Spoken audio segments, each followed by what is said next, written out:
Well, it's a big question heading into the weekend. Can a Marvel superhero movie reignite the box office kind of like Barbie did earlier this year, or will it fall flat? That can be a dicey situation. Yeah.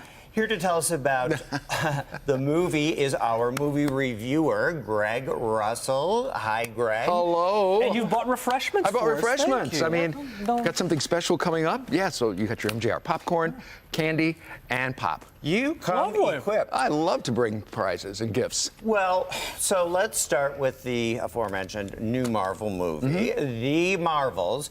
And we already know that it's the shortest Marvel movie ever, which could be a good thing or not, depending on what Greg has to say. Right. What else can you tell us about this? Well, like you said, it is the shortest. I think it's like an hour and 45 minutes or something like that. I mean, it's almost like a made-for-TV movie. Yeah. But, yeah, Brie Larson is back as Captain Marvel, and this time the Marvels are her, the girl who was the little girl of her best friend in the earlier movies is now an adult, so she's now part of the group, as well as a new girl who has powers. And so they're all trying to protect themselves as well as this other planet. Oh. And so it's all about them just, you know, working together and trying to beat up people. Who can argue, you know? Girl power. There you go. All right.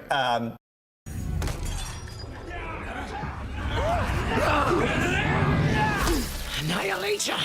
I don't like that name.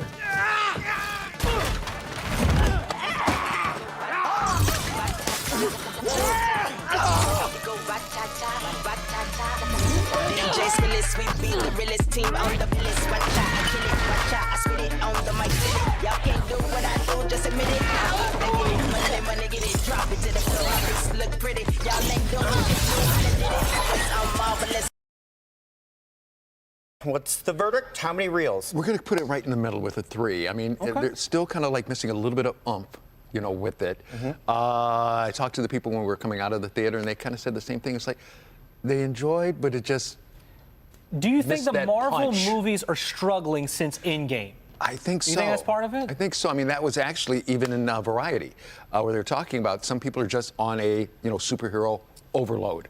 Sure. It's kind of like, okay, we need a break. And it's something that's been going for almost 2 decades now, whenever you go back. All right, another new movie, though, something different. A new assassin movie on Netflix that stars an actor who once played a villain in the X-Men There you go. franchise. Also in Prometheus, that's another great movie. What is The Killer all about? Michael Fassbender plays this guy who is a hired assassin, and he is now going through just thoughts in his mind about everything he's done over the past and how he's going to live with it. And, you know, he's got one more thing to do before possibly retiring. And it's really about self-reflection. And it's really good. I watched it this morning before coming here, and it was like, I'm glad I woke up 3 hours earlier to check this thing out on Netflix. So it's worth it. Absolutely. Yeah. Here we go. This is what it takes. My process is purely logistical. If I'm effective, it's because of one simple fact. I don't give a...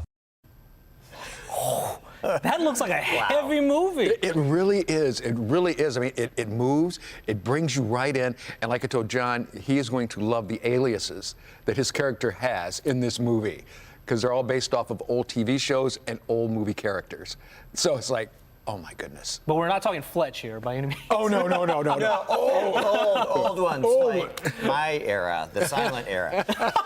So, finally, we have the new animated movie, Inspector Sun. We actually have that clip coming up. Yes. It was dicey there for a while. So, we've got a clip, and it is called The Curse of the Black Widow. Inspector Sun and the Curse of the Black Widow. Right? Right. I mean, this is almost like the animated version of the movie we just talked about, The Killers, where Inspector Sun has just retired from his last case, and he's on his way away. Next thing you know, the plane he's on, something happens. So he's got to jump back into action and figure things out. I got to talk to the creators, and here's what they had to say.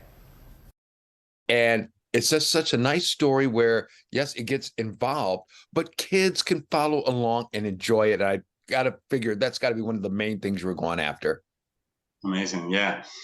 I mean, the story is complicated. I know that. I'm aware. But any crime story with a detective and several suspects is going to get complicated at some point.